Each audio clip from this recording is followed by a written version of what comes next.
जो था यूनिट 2 से वो हमने कंप्लीट कर ली। Now we are moving to the next unit which is unit 3। Unit 3 में हमारे पास आउटपुट मार्केट का जो है सेक्शन दिया हुआ है। So in unit 1 we talked about classical and Keynesian school of thought.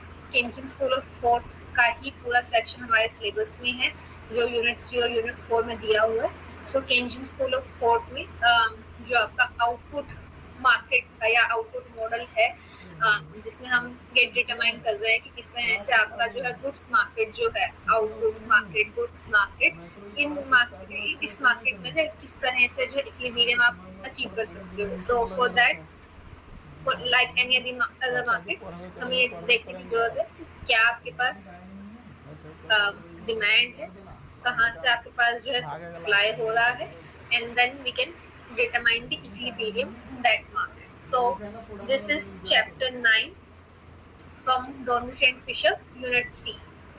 So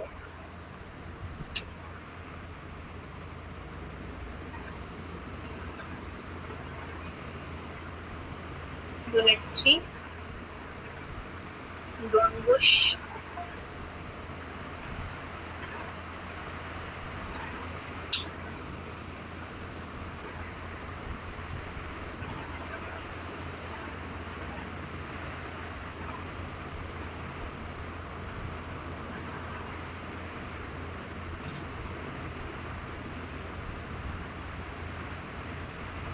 and Fisher, chapter 9। ठीक है, इस चैप्टर का टाइटल है इनकम एंड स्पेंडिंग, एंड यही बेसिकली हम जो है बात करने वाले हैं कि कहाँ से आपका जो है इनकम जनरेट हो रहा है और कहाँ पे जो है उस इनकम का स्पेंडिंग हो रहा है। ठीक, तो आपकी जो इनकम है वो बेसिकली जो हम यहाँ पे नेशनल इनकम जो हमने लास्ट यूनिट में बात किया था, वहीं से हमने जो है देखा था कि एक्सपेंडिचर मेथड जो है वो बेसिकली जो है टोटल जो स्पेंडिंग होती है उसको सम अप करके बताता है कि क्या जो है आपके पास इनकम जनरेट हो रही है। So based on that only we can use that identity जो हमारे पास एक्सपेंडिचर मेथड में थी। So we use this identity y equal to c plus I plus G plus nx, right. तो यहाँ पे ये जो आइडेंटिटी है इसी को हम यूज करने वाले, ये हमने एक्सपेंडिचर मेथड में जो है यूज किया था, इसे ही हम जो है यहाँ पे यूज करेंगे।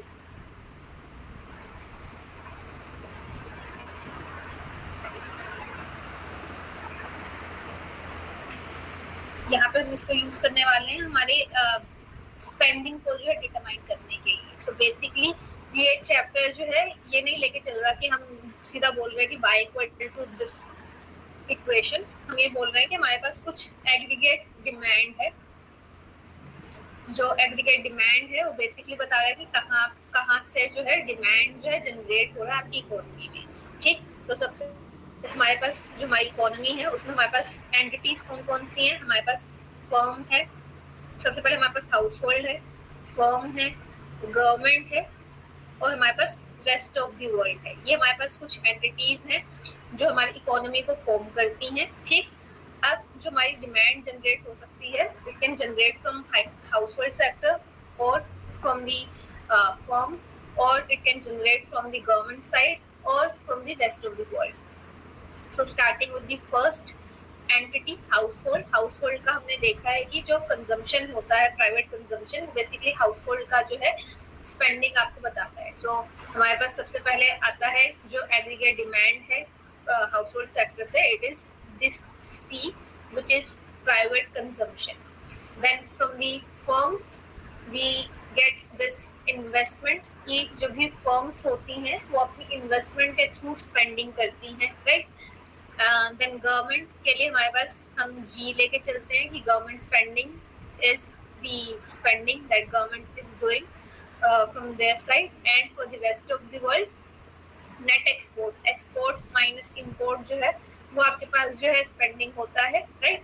सो आपके कमोडिटीज के ऊपर स्पेंडिंग कोई अगर कर रहा है, जो आप बाहर सेल कर रहे हो तो आपका एक्सपोर्ट हुआ। लेकिन अगर आप बाहर से भी जो है जो सामान यहाँ पे जो बिक रहा है उस पर स्पेंडिंग करते हो तो आपके जो है कंजम्पशन का पार्ट ऑलरेडी बन चुका है, right. So this is net export x minus n, this term.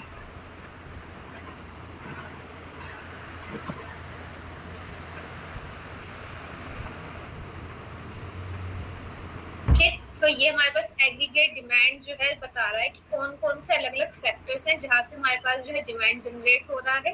Now will talk about each of this component separately, specially the consumption part, क्योंकि इन्वेस्टमेंट, गवर्नमेंट स्पेंडिंग और नेट एक्सपोर्ट के लिए तो हम simple सी एक असम्पशन लेके चल रहे हैं, बट बाकियों के लिए बट ये जो हमारे पास कंजम्पशन है इसके लिए हमारे पास जो है अलग से जो है फंक्शन जो है हमने अज्यूम किया हुआ है.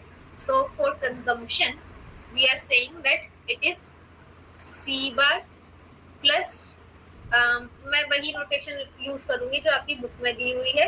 they are using small c y, so मैं small c ही यूज कर रही हूँ. कई बार जो है एग्जाम में या कई बार किसी और बुक में अगर आप जो है देखो तो उसमें कई बार ये नोटेशन भी होता है c equal to c bar plus small b y. Doesn't matter कि वो स्मॉल बी यूज कर रहे हैं या स्मॉल सी यूज कर रहे हैं. बेसिकली मतलब है कि आपका जो कंजम्पशन है it is dependent on your income with a proportion of small C और स्मॉल बी, और basically a proportion. That proportion we call it marginal propensity to consume, ठीक, एमपीसी. तो बस आपको ये ध्यान रखना है कि एमपीसी है, चाहे वो सी के फॉर्म में, स्मॉल सी के फॉर्म में आपको ध्यान रहे, चाहे आपको स्मॉल बी के जो है फॉर्मेट में ध्यान रहे. आपको बस ये ध्यान रखना है कि फॉर्मेट ये होता है कि अगर आपकी इनकम है जीरो तो आपकी कंजम्पशन जीरो नहीं हो सकती है, कंजम्पशन कुछ ना कुछ होगी. And we take it as C bar. If your income is something positive then your consumption would be the C bar plus the portion of your income that you are consuming, ठीक. And वो जो portion आप consume कर रहे हो आपकी income का, it is called MPC, marginal propensity to consume. कि नेक्स्ट अगर आप इनकम का 1 रुपया जो है अर्न करते हो तो कितना आपका जो है कंजम्पशन जो है इंक्रीज होगा. That is your marginal propensity to consume, कि आप जो है एट द मार्जिन किस प्रोपेंसिटी से कंज्यूम कर रहे हो आपकी इनकम. आपकी इनकम जो है ये हमने इक्वेशन जो है कई बार पहले भी जो है मेंशन की है. ये आइडेंटिटी भी मैंने बताया था कि इसको 3 लाइन से हम रिप्रेजेंट करते हैं, विच बेसिकली मीन्स कि आइडेंटिटी जो हमेशा ट्रू होगी, चाहे इक्विलिब्रियम है चाहे डिसइक्विलिब्रियम है, this is always true. So when we say y equal to c plus s, इसका मतलब क्या है कि आपकी इनकम का एक पोर्शन आप कंजम्पशन पे डाल रहे हो, एक पोर्शन सेविंग पे. तो वही चीज जो है आपका एमपीसी जो है डिटरमाइन कर रहा है कि आपकी इनकम का कितना पोर्शन आप जो है कंजम्पशन पे जो है लगा रहे हो. बेसिकली नेक्स्ट डॉलर अगर आपका आप अर्न करते हो तो उस $1 का कितना जो है हिस्सा आप कंजम्पशन में जो है डाल रहे हो. That is change in C by change in Y. ये आपका एमपीसी होता है कि अगर मेरी $1 से जो है इनकम बढ़ रही है तो कितना जो है मेरा कंजम्पशन जो है बढ़ना चाहिए. तो सपोज अगर ये जो है आपको दिया है 0.8, तो इसका मतलब क्या है, 0.8 को मैं कैसे लिख सकती हूँ, 8/10. इसका मतलब ये है कि अगर मेरा 10 रुपीज से जो है मेरी इनकम बढ़ी तो उस 10 रुपीज की इनकम बढ़ने से मेरी जो कंजम्पशन है वो 8 रुपए से बढ़ी. मतलब कि आप अपनी जो इनकम है उसका 80% हिस्सा जो है कंज्यूम कर रहे हो, ठीक है. ये आपकी एमपीसी का मतलब होता है कि कितना प्रोपोर्शन जो है, क्या फ्रैक्शन जो है आप जो है यूज कर रहे हो, कंज्यूम कर रहे हो आपकी इनकम का, ठीक है. And that is what we have in this equation, C bar plus small C Y और C bar plus B Y. जो भी आप फॉर्मेट यूज करो, again doesn't matter, small C से रिप्रेजेंट करो, स्मॉल बी से रिप्रेजेंट करो, basically वो एमपीसी है कि क्या प्रोपेंसिटी है आपकी कंजम्पशन की. तो ये आपके पास जो है कंजम्पशन फंक्शन का जो है आपको फॉर्मेट दिया हुआ है, किस तरह से हम इसे रिप्रेजेंट करते हैं. ऑब्वियसली ये जो एमपीसी है या जो स्मॉल सी है, this lies between 0 and 1, right. ना ही ये जो है हम 0 ले रहे हैं ना ही हम 1 ले रहे हैं, क्योंकि अगर हम 0 लेते हैं इट मीन्स कि आपकी इनकम के ऊपर डिपेंड ही नहीं करती है consumption, which doesn't make sense. And अगर हम इसको 1 ले लेते हैं तो उसका मतलब ये है कि आप कुछ भी सेव नहीं कर रहे हो. तो हमारे मॉडल में क्योंकि हम लेके चल रहे हैं कि कुछ सेविंग्स भी हैं, तो इसलिए आप अज्यूम करते हो कि ये 0 और 1 के बीच में लाई कर रहे हैं। सेविंग हम इसलिए लेके भी चल रहे हैं क्योंकि हम ये सी बार का अमाउंट जो ले रहे हैं ये हम इसी के बेसिस पे लेते हैं कि अगर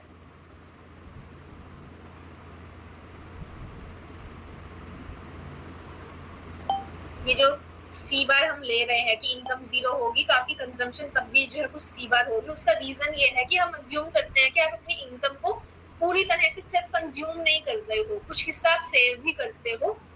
और क्योंकि आप कुछ हिस्सा सेव कर रहे हो तो फ्यूचर में अगर आपकी इनकम 0 हो जाती है लेट्स से, तो आपके पास कुछ सेविंग का हिस्सा पड़ा हुआ है जो आपने किया था सेव, जिसको आप यूज कर सकते हो और कंजम्पशन कर सकते हो। ठीक है, तो इसलिए हम यहाँ पे बोलते हैं कि हमारी जो ये स्मॉल सी है, जो एमपीसी है, ये 0 और 1 के बीच में लाई कर रहा है।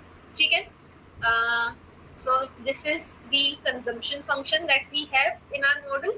Now coming to the next component which is investment. अच्छा, इसके लिए पहले एक बार मैं इसका ग्राफिकल रिप्रेजेंटेशन भी जो है बता देती हूँ। जो कंजम्पशन फंक्शन है हमारे पास, इसका ग्राफिकल रिप्रेजेंटेशन जो है हम इस तरह से कर सकते हैं। एंड देन फिर सेविंग फंक्शन की भी हम बात कर लेते हैं, उसके बाद हम बाकी के कंपोनेंट्स पे आएंगे। सो कंजम्पशन फंक्शन हमने देख लिया कि किस तरह से काम कर रहा है। अब कंजम्पशन फंक्शन को अगर मुझे ड्रॉ करना है तो मैं कैसे ड्रॉ कर सकती हूँ इसको। सपोज ये मेरे पास जो है मैंने ले लिया एक्सिस, यहाँ पे हम इनकम ले रहे हैं, यहाँ पे हम कंजम्पशन ले रहे हैं। Now if I take income equal to 0 then we know कि कुछ ना कुछ जो है पॉजिटिव कंजम्पशन है सी बार, राइट। ये भी यहाँ पे हमने जो है लिखा है कि अगर इनकम 0 है तो आपके पास कुछ ना कुछ जो है सी बार होगा पॉजिटिव। सो ये हमारे पास सी बार हो गया इनकम 0 होने पे, मतलब कि यहाँ से आपका जो कंजम्पशन फंक्शन है वो ओरिजिनेट होगा। And then after that we know कि हमारा जो कंजम्पशन है वो इस रेट पे बढ़ रहा है, राइट। तो मतलब ये आपके पास जो है स्लोप यहाँ से जो है आ जाएगा, इस रेट पे आपका जो है कंजम्पशन फंक्शन जो है बढ़ रहा है कि आपकी इनकम जैसे जैसे बढ़ेगी कंजम्पशन बढ़ेगी, लेकिन सेम अमाउंट से नहीं बढ़ेगी कि जितने अमाउंट से इनकम बढ़े उतने अमाउंट से जो है कंजम्पशन बढ़ेगी। 45 डिग्री लाइन नहीं होगी but less than 45 degree line. ठीक है, तो ये हमारे पास कंजम्पशन फंक्शन आ गया सी bar plus small C Y. बात समझ में आ गई। तो ये हम इस तरह से इसे ड्रॉ कर रहे हैं। Now coming to the next function which is saving function. तो सेविंग के लिए हमने बोला कि आपकी इनकम जो है उसका एक हिस्सा कंज्यूम करोगे, एक हिस्सा सेव करोगे। So I can write that your saving function is basically y minus c. I can take this c on this side.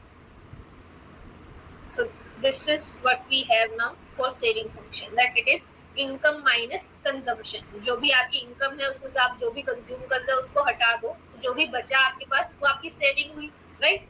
So how can I write this saving function now? I can just write down the consumption function c, which is this c bar plus cy. So I can just write it here that we have c bar plus small cy as the consumption, and now I can write y minus c bar plus small c y. इसको मैं इस तरह से लिख सकती हूँ minus c bar plus यहाँ पे ये y है, यहाँ सॉरी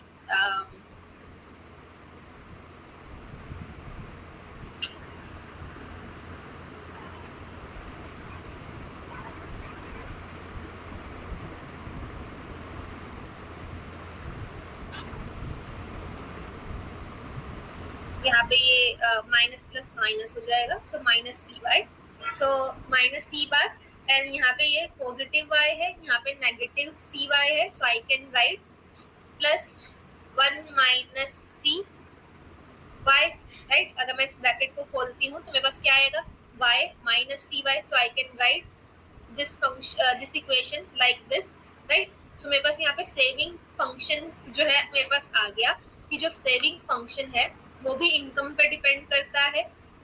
अगर आपकी इनकम जीरो होगी तो आपके पास जो सेविंग है वो नेगेटिव सी बार होगी। इसका मतलब क्या है कि अगर आपकी इनकम जीरो है, आप कुछ भी अर्न नहीं कर रहे हो, तो आप सेव नहीं कर सकते हो, आप डिससेव करोगे, नेगेटिव होगी आपकी सेविंग। जब सेविंग नेगेटिव होती है तो उसे बोलते हैं डिससेविंग, कि आप जो भी आपने सेविंग किया था वो आपका कम हो रहा है। ठीक, तो आपने कभी फ्यूचर पास्ट में जो है कुछ सेव किया होगा, उसमें से आप जो है बेसिकली जो है कंज्यूम कर रहे हो हिस्सा।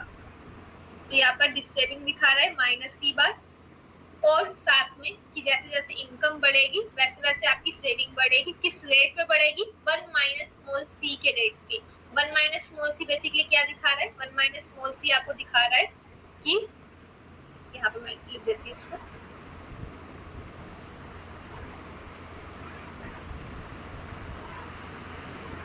1 माइनस स्मॉल सी, या इसको लिख सकते हैं 1 minus change in C by change in Y. मैंने थोड़ी देर पहले बोला था कि स्मॉल सी जो है वो change in C by change in Y है। So if I write this like this, change in Y को मैं जो है ले लेती हूँ LCM, then this is change in Y minus change in C in numerator, right.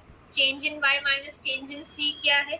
Change in Y minus change in C is change in S. Again income में से consumption हटा दो तो क्या बचा? Savings. So change in S by change in Y. तो ये हमारे पास क्या आ गया? This is called MPS, marginal propensity to save.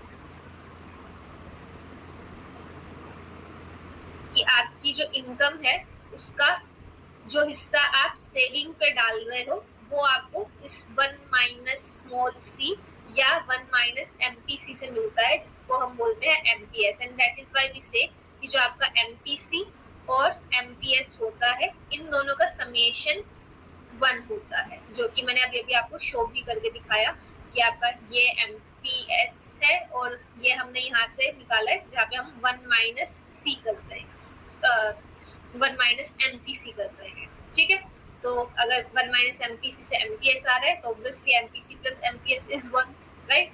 So this is, आज ये टैबलेट जो है ढंग से नहीं चल रहा है, कुछ प्रॉब्लम आ रही है इसमें।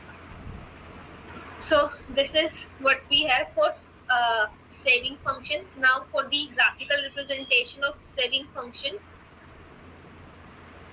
again we can take y over here and saving over here. अब जब हम बोलेंगे कि इनकम हमारी जीरो है तो हमें पता है इनकम जीरो होने पे हम डिससेव करते हैं, सेविंग्स हमारी नेगेटिव होती है। So let's say this is minus C bar. तो अब आपकी इनकम जो है जीरो होने पे सेविंग हो गई माइनस सी बार, तो यहाँ से आपका सेविंग फंक्शन ओरिजिनेट होगा। इसके बाद अगर हमारी इनकम बढ़ेगी हमारी सेविंग्स बढ़ेगी, राइट। तो ये हमारे पास जो है अगेन सेविंग फंक्शन का जो है लाइन हो गया, जिसकी स्लोप जो है एमपीएस के ऊपर डिपेंड करेगी। अब ये जो हमारी अगेन स्लोप होगी it will be less than 45 degree line because it will be flatter than 45 degree line, क्योंकि अगेन हमारी इनकम और सेविंग जो है वो बराबर नहीं हो सकती। सेविंग जो है वो आपकी इनकम से कम ही रहेगी, तो अगर सेविंग इनकम से कम ही रहेगी तो आपकी जो लाइन का जो एंगल होगा it will be less than 45 degree line. So this is what we have for saving function, which we can write as s equal to minus c bar plus 1 minus c times y। ठीक है, तो ये हमारे पास saving function हो गया। आपको ध्यान रखना है कि सेविंग फंक्शन और कंजम्पशन फंक्शन जो है हम किस तरह से डिराइव करते हैं, किस तरह से हम जो है ड्रॉ करते हैं, क्या इक्वेशंस है। अभी तक मैंने जितनी भी चीजें लिखी हैं इसके ऊपर बेस्ड जो है क्वेश्चन आ सकते हैं कि आप जो है सेविंग फंक्शन को एक्सप्लेन करो, आप कंजम्पशन फंक्शन को एक्सप्लेन करो, आप कंजम्पशन फंक्शन को ड्रॉ करके बताओ या सेविंग फंक्शन को ड्रॉ करके बताओ। So all of these things are important, जो भी अभी तक हमने डिस्कस किया। अब इसके बाद आपके पास जो अगला कंपोनेंट है उस पर हम आ जाते हैं कि हमारा कंजम्पशन हमने देख लिया कि किस तरह का वो शेप जो है लगता है, उसके बेसिस पे हमारा सेविंग भी हमने डिटरमाइन कर लिया। Now next component is investment and government spending. So investment और गवर्नमेंट स्पेंडिंग के लिए हमारे पास बहुत सिंपल सा जो है अजम्पशन है, ध्यान रखना ये अजम्पशन है हमारी कि हमारी जो इन्वेस्टमेंट है वो ऑटोनोमस है और गवर्नमेंट स्पेंडिंग भी हमारी ऑटोनोमस है। ठीक, ऑटोनोमस स्पेंडिंग का मतलब क्या है कि हमारा मॉडल डिटरमाइन नहीं कर रहा है कि कितना हम जो है इन्वेस्ट कर रहे हैं, कितना हम गवर्नमेंट स्पेंडिंग कर रहे हैं, मॉडल से बाहर से डिटरमाइन होके हमारे पास वैल्यूज आ गई हैं। मतलब कि कोई भी हमने जो मॉडल क्रिएट किया है उसमें कोई भी ऐसा वेरिएबल नहीं है, ऐसी कोई जो है हमारे पास जो है नहीं फैक्टर जो कि हमें बता सके कि इन्वेस्टमेंट कैसे जो है बढ़ कम हो रहा है या गवर्नमेंट स्पेंडिंग कैसे बढ़ कम हो रही है। वो मॉडल के बाहर से हम डिटरमाइन कर रहे हैं कि अच्छा $500 का जो इन्वेस्टमेंट है या $1000 का गवर्नमेंट स्पेंडिंग है, दैट इज इट। उसके अलावा हमारे पास कोई और इन्फॉर्मेशन नहीं, कोई और वेरिएबल हो ऐसा जो इनको डिटरमाइन करता हो। ठीक, तो हम लिख सकते हैं कि हमारा जो आई है इट इज आई बार, जी जो है वो है जी बार। तो हमारे पास इनको डिटरमाइन करने के लिए कोई फैक्टर नहीं है, it is given by given outside from outside the model, कि ये आपके मॉडल के बाहर से ये सब चीजें डिटरमाइन होके आपको मिल रही हैं, आप इसको डिटरमाइन नहीं कर सकते हो।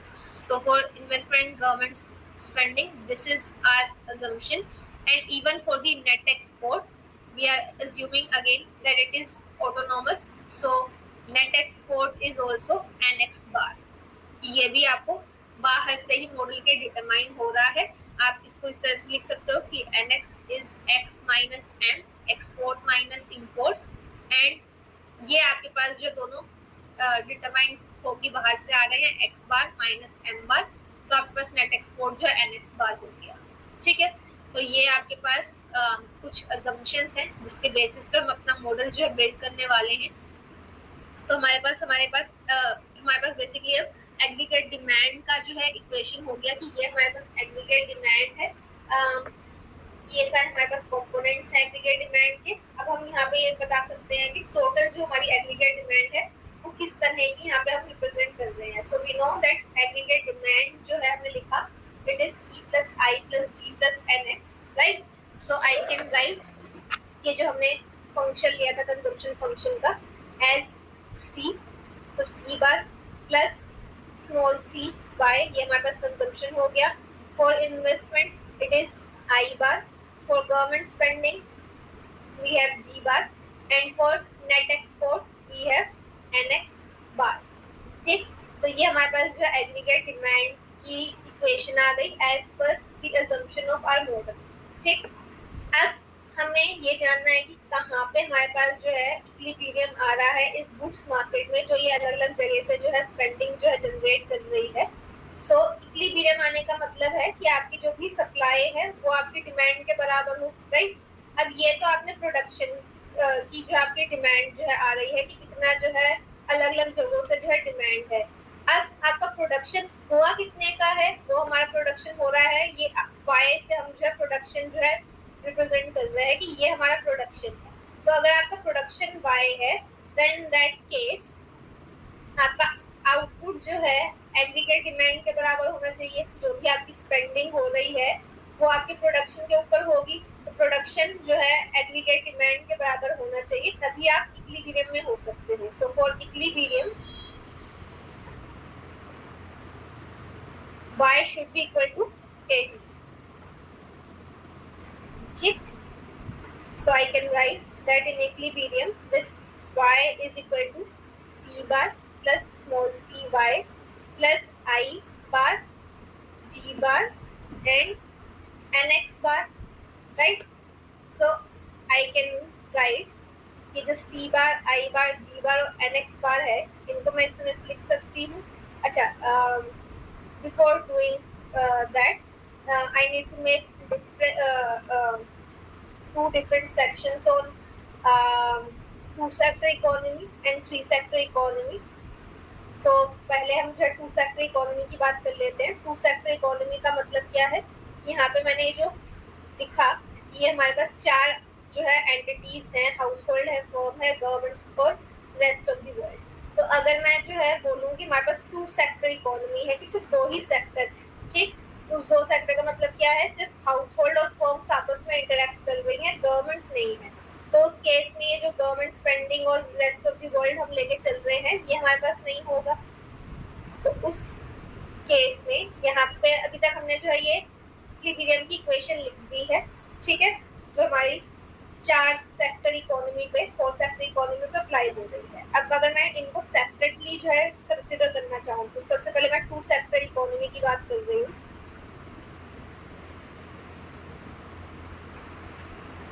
सो 2 सेक्टर इकोनॉमी में मुझे पता है कि मेरे पास हाउस होल्ड है और फर्म है, ये मेरे पास दो एंटिटीज हैं, ठीक। तो मेरे पास ना ही जी होगा, ना ही मेरे पास नेट एक्सपोर्ट होगा। तो मेरा एग्रीगेट डिमांड कैसे दिखेगा, मेरा एग्रीगेट डिमांड दिखेगा इस तरह का कि C bar plus small C Y plus I bar, right? So I can write that in equilibrium y is equal to AD. So y is C bar plus small cy plus I bar. Now I can write कि ये जो C बार और I बार है, ये हमारे पास जो है ऑटोनोमस स्पेंडिंग है. So I can just write A bar equal to C bar plus I bar. So I can replace this with A bar over here. So A bar plus small cy is your new equation. Now I can move this small cy over here. So y minus small cy is equal to A bar. और यहाँ पे हमारे पास आ गया 1 minus c times y equal to A bar. So I can write y equal to A bar divided by 1 minus c. तो ये मेरे पास क्या है, ये मेरे पास इक्विलिब्रियम आउटपुट की इक्विलिब्रियम आउटपुट की मेरे पास जो है इक्वेशन आ गई कि क्या मेरे पास इक्विलिब्रियम में जो है आउटपुट है जो मैं प्रोड्यूस कर सकती हूँ। इस इक्विलिब्रियम का मतलब क्या है कि एग्रीगेट डिमांड जो है y के बराबर होगा, जो भी हम प्रोडक्शन कर रहे हैं वही हमारा स्पेंडिंग होगा, ठीक। सो ये तो हमारा हुआ कि क्वांटिटी के इक्वेशन के हिसाब से हम किस तरह से जो है इक्विलिब्रियम को यहाँ पे जो है रिप्रेजेंट कर सकते हैं। अब अगर मुझे जो है डायग्राम के थ्रू जो है इस इक्विलिब्रियम को एक्सप्लेन करना है, then in that case what I can do, I can draw a diagram based on consumption and investment function. तो सबसे पहले अगर आप इन्वेस्टमेंट फंक्शन जो है जानना चाहो कि उसका कैसे डायग्राम बनेगा, तो इन्वेस्टमेंट के लिए हमने ये अजम्पशन लिया हुआ है कि आई जो है आई बार के बराबर है।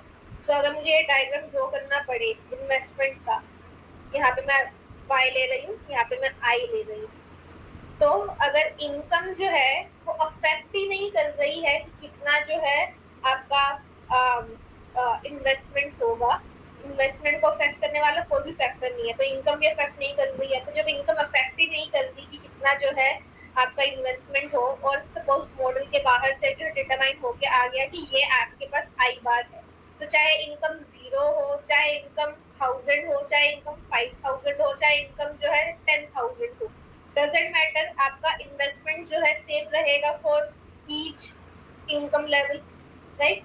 सो अगर आपका इनकम जो है सेम, आपका इन्वेस्टमेंट अगर सेम है हर एक इनकम लेवल के लिए, तो आपके पास ये लाइन हमने ड्रॉ कर दिया विच will be the horizontal line for investment function. Same चीज आप गवर्नमेंट स्पेंडिंग के लिए बोल सकते हो, सेम चीज आप नेट एक्सपोर्ट के लिए बोल सकते हो। अगर मैं आपको कहूँ कि गवर्नमेंट स्पेंडिंग का आप डायग्राम ड्रॉ करो, तो कुछ नहीं करना है, बस यहाँ पे आई की जगह जी आ जाएगा, आई बार की जगह जी बार आ जाएगा। Similarly for net export you can draw the same diagram. तो बेसिकली ये जो आपका आई और जी और एनएक्स का जो डायग्राम है वो रिप्रेजेंट ये कर रहा है कि आपकी इनकम आपका जो इन्वेस्टमेंट है या गवर्नमेंट स्पेंडिंग या नेट एक्सपोर्ट जो है, जो ऑटोनोमस स्पेंडिंग है, तो इनकम पर डिपेंड नहीं करते। तो आप इस तरह से जो है स्ट्रेट लाइन जो है डायग्राम ड्रॉ कर सकते हो। Now coming to the diagram for the aggregate demand. अब एग्रीगेट डिमांड हमारे 2 सेक्टर इकोनॉमी में है इसके बराबर, ये C bar plus small C Y plus I bar के। हमें पता है कि हमने इसको इस तरह से लिखा हुआ है कि हम ए बार ले सकते हैं सी बार और आई बार के लिए। हमें पता है कि इनकम 0 होने पे आपका, अगर मैं इनकम को 0 कर दूं तो मेरा एग्रीगेट डिमांड बेसिकली क्या है, अगर मेरी इनकम 0 हो गई तो एग्रीगेट डिमांड क्या बचा, सी bar plus I bar. Clearly आपको दिख रहा है यहाँ पे इस इक्वेशन से, इसको मैं 0 कर दूंगी तो ये और यही तो बचा एग्रीगेट डिमांड।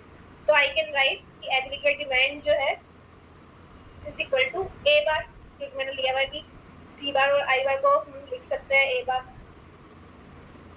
तो यहाँ पे अगर मैं ड्रॉ करने जाऊंगी तो ये मेरे पास ए बार हो गया, which is the summation of C bar and I bar. And then आपकी इनकम जैसे जैसे इंक्रीज होगी आपका एग्रीगेट डिमांड बढ़ेगा at the rate of small C.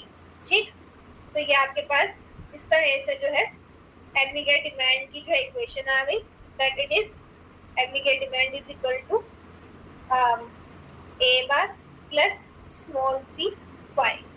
ठीक, तो ये एग्रीगेट डिमांड की आपके पास जो है हमने कर्व जो है ड्रॉ कर लिया।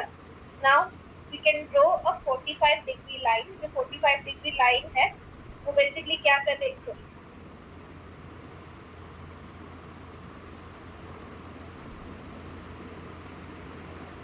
45 डिग्री लाइन बेसिकली क्या कर रही है, यहाँ पे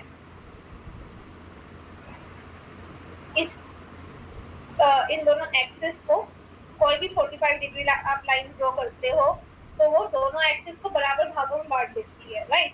तो अगर मैं ये 45 डिग्री लाइन ड्रॉ कर रही हूँ तो उससे मेरे को मेरा क्या पर्पस सोल्व हो रहा है कि इस लाइन पे जो भी कोई पॉइंट होगा उस पॉइंट पे y जो है AD के बराबर होगा। y बराबर AD का क्या मतलब है, अभी हमने थोड़ी देर पहले देखा कि y AD के बराबर होने का मतलब है कि हम बोल रहे हैं कि हम इक्विलिब्रियम में हैं, राइट। तो अगर y is equal to AD आपका इक्विलिब्रियम आपको देता है, तो ये जो हमने 45 डिग्री लाइन ड्रॉ की है इस पे आप कोई भी पॉइंट ले लो, ये ले लो, ये ले लो, ये ले लो, कोई भी पॉइंट आप ले लो, वो आपको इक्विलिब्रियम का पॉइंट देगा गुड्स मार्केट में, राइट। क्योंकि आपका इस लाइन पे 45 डिग्री लाइन पे y जो है AD के बराबर है, तो अगर मैं कोई भी पॉइंट लेती हूँ मेरे को इक्विलिब्रियम देगा। अब मुझे इतना पता है कि ये पॉइंट आपके पास इक्विलिब्रियम के आ गए, ठीक है। अब ये जो AD की मैंने लाइन ड्रॉ की है ये आपको बता रहा है कि एक्चुअली क्या डिमांड है, ये आपको बता रहा है कि क्या जो है इक्विलिब्रियम के लिए चाहिए 45 डिग्री लाइन, ये आपको बता रहा है कि एक्चुअल रियलिटी क्या है, ठीक। तो अब हम इन दोनों का जो है इंटरसेक्शन देखेंगे कि कहाँ पे हो रहा है। ये इस पॉइंट 1 पे जो है आपको इंटरसेक्शन दिख रहा है, इन दोनों का हो रहा है, मतलब जो आपको एक्चुअली चाहिए और जो आपका रियलिटी में जो आपको जो इक्विलिब्रियम के चाहिए है पॉइंट और जो आपका रियलिटी में आपका जो है डिमांड जो जनरेट हो रहा है वो इस पॉइंट 1 पे बराबर है। जिसका मतलब ये है कि ये आपका वो प्रोडक्शन का पॉइंट है, वो स्पेंडिंग का पॉइंट है जहाँ पे आपका एक्चुअली आउटपुट जो है एग्रीगेट डिमांड के बराबर होगा। सो ये आपके पास इक्विलिब्रियम का जो है पॉइंट हो गया, ये आपके पास इक्विलिब्रियम का आउटपुट हो गया। तो ये जो मैंने y equal to a bar minus a bar divided by 1 minus small c लिखा है, ये आउटपुट जो है ये वाला आउटपुट है जो हमने यहाँ पे जो है इस इंटरसेक्शन से ड्रॉ किया। y equal to AD line का मतलब ये नहीं है कि ये आपको जो है कहीं से भी सेविंग फंक्शन दे रहा है, सेविंग्स हम कहीं पे भी ड्रॉ नहीं कर रहे, हमने सिर्फ एग्रीगेट डिमांड ड्रॉ किया है कि इन एग्रीगेट कितना आपका डिमांड जो है जनरेट हो रहा है अलग अलग सेक्टर से, सिर्फ एग्रीगेट डिमांड। हमने एग्रीगेट सप्लाई कहीं पे भी ड्रॉ नहीं किया, हमने सिर्फ और सिर्फ ये लिया है कि अगर आपका हम 45 डिग्री लाइन लेते हैं तो अपने आप आपको बता देगा कि कहाँ पे आउटपुट और एग्रीगेट डिमांड जो है बराबर है। तो हमने उसके हिसाब से इक्विलिब्रियम ड्रॉ किया है। हमारे पास एग्रीगेट सप्लाई के लिए कोई भी हमने इक्वेशन नहीं ड्रॉ किया है, कोई भी हमने डायग्राम नहीं ड्रॉ किया है। ये अपने दिमाग में अच्छे से रख लेना कि हम एग्रीगेट सप्लाई को कहीं पे भी ड्रॉ नहीं कर रहे हैं, ना ही हम उसकी प्रेडिक्शन लिख रहे हैं। हमारे पास सिर्फ और सिर्फ डिमांड साइड है, सप्लाई साइड नहीं है। उसका भी रीजन ये है कि जो आपका केन्जियन इकोनॉमिक्स होता है जो आप पढ़ रहे हो, उस केन्जियन इकोनॉमिक्स में वो सप्लाई के लिए जो है वो सप्लाई साइड की बात नहीं करता, वो डिमांड साइड की बात करता है। जो केन्जियन क्लासिकल और केन्जियन में जो सबसे बड़ा जो डिफरेंस था, जो क्लासिकल इकोनॉमिक्स थी वो सेज लॉ पे जो है डिपेंड करती थी। सेज लॉ कहता था कि सप्लाई जो है आप करो, सप्लाई अपने आप जो है डिमांड क्रिएट करेगी। और केन्जियन इकोनॉमिक्स जो है उसका बिल्कुल अपोजिट बोलता है कि डिमांड अगर होगी तो सप्लाई होगी, अगर डिमांड ही नहीं होगी तो किसी भी चीज का सप्लाई करके आप जो उसकी डिमांड जनरेट नहीं कर सकते, ठीक है। तो इसलिए जब हम केन्जियन इकोनॉमिक्स यहाँ पे पढ़ रहे हैं, तो हम सिर्फ और सिर्फ जो है डिमांड साइड को स्टडी कर रहे हैं, हम सप्लाई साइड पे जा ही नहीं रहे हैं, क्योंकि सप्लाई को हम कंट्रोल नहीं कर सकते। बेसिकली केन्स का कहना ये है कि हम डिमांड को कंट्रोल कर सकते हैं, हम जो है डिमांड को बूस्ट कर सकते हैं या हम उसको कॉन्ट्रैक्ट कर सकते हैं, लेकिन सप्लाई जो है वो सिर्फ और सिर्फ जो है आपके रिसोर्सेज या टेक्नोलॉजी में चेंज की वजह से जो है चेंज होगा, हम सप्लाई को अफेक्ट नहीं कर सकते हैं। ठीक, इसलिए हम सप्लाई को कभी इस तरह से स्टडी नहीं करते हैं मॉडल में कि कोई वेरिएबल हो जो आपके सप्लाई को अफेक्ट करता हो, जो कि आपके क्लासिकल में अदरवाइज वो करते हैं। ठीक, तो केन्जियन और क्लासिकल का एक और यहाँ पे आपको डिफरेंस देखने को मिल रहा है कि क्लासिकल इकोनॉमिक्स आपके सेल्स लॉ पे डिपेंड करती है, जहाँ पे सप्लाई जो है क्रिएट्स इट्स ओन डिमांड, और यहाँ पे केन्जियन इकोनॉमिक्स में demand creates supply and not the other way around. So this is your aggregate demand and equilibrium at point 1 with y naught level of equilibrium output। तो अब हमारे पास यहाँ पे output जो है आ गया कि कहाँ पे हमारा इक्विलिब्रियम पे आ रहा है। अगर सपोज मुझे जो है इसी टू सेक्टर इकोनॉमी में जो मेरे को दिया गया है कि इन्वेस्टमेंट में सपोज इंक्रीज आ रहा है, तो अगर इन्वेस्टमेंट में इंक्रीज आ रहा होगा तो हमें पता है कि इन्वेस्टमेंट जो है वो एग्रीगेट डिमांड का पार्ट है, तो आपकी एग्रीगेट डिमांड जो है ये इंक्रीज हो जाएगी। एग्रीगेट डिमांड इक्विलिब्रियम में इनकम के बराबर होता है, तो इससे हमें पता है कि इनकम जो है इंक्रीज हो जाएगा। तो इसे हम बोलते हैं कि हमारा किस तरह से आउटपुट एक्सपेंशन जो है पॉसिबल है। तो एक पॉसिबिलिटी क्या है कि इन्वेस्टमेंट में इंक्रीज आए, उससे हमारा आउटपुट एक्सपेंड कर सकता है। तो अगर मुझे इसको डायग्राम के थ्रू जो है देखना हो तो मैं इसी डायग्राम में ये चीज ड्रॉ कर, अगले मैं ड्रॉ कर देती हूँ यहाँ पे।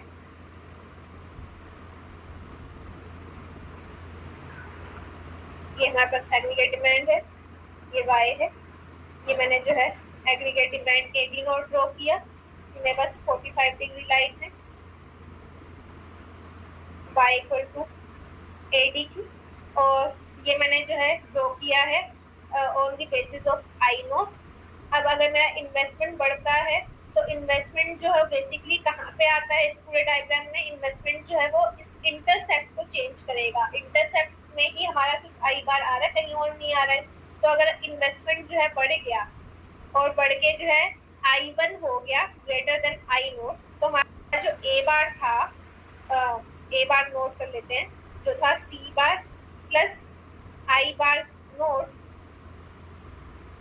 ये बढ़ के हो गया ए बार 1 which is C bar plus I बार 1। तो ए बार 1 जो है वो ज्यादा है ए बार नोट से, तो हमारा इंटरसेप्ट जो है बढ़ गया। तो यहाँ पे हमारे पास नया जो है एक एडी कर्व आएगा which will be parallel to AD naught, क्योंकि हमारी स्लोप चेंज नहीं हुई है, सिर्फ इंटरसेप्ट चेंज हुआ है। तो पैरेलल होगा इस एडी कर्व के विथ AD1 I1 के बेसिस पे ड्रॉ किया हुआ। तो यहाँ पे हमारे पास इक्विलिब्रियम था पॉइंट 1 पे और हमारे पास नया इक्विलिब्रियम आया पॉइंट 2 पे। तो क्लियरली हमारा आउटपुट जो है वो बढ़ गया y नोट से y1 हो गया। ठीक, तो ये हमारे पास जो है आउटपुट एक्सपेंशन का वन ऑफ द रीजन है कि इन्वेस्टमेंट अगर आप बढ़ाओगे तो आउटपुट जो है एक्सपैंड हो सकता है, एक्सपैंड हो सकता है। इसमें अभी मैंने जो है यहाँ पे जो इक्विलिब्रियम ड्रॉ किया है, इसमें मैंने डिसइक्विलिब्रियम की बात नहीं की, इसलिए मैंने स्ट्रेट अवे जो है y नोट से y1 जो है इंक्रीज दिखा दिया।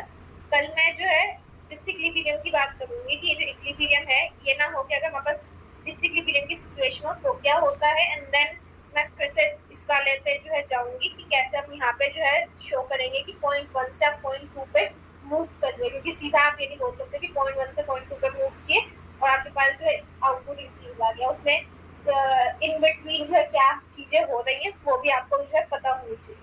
ठीक, okay, so this is it for today. आप अपनी जो है अटेंडेंस मार्क कर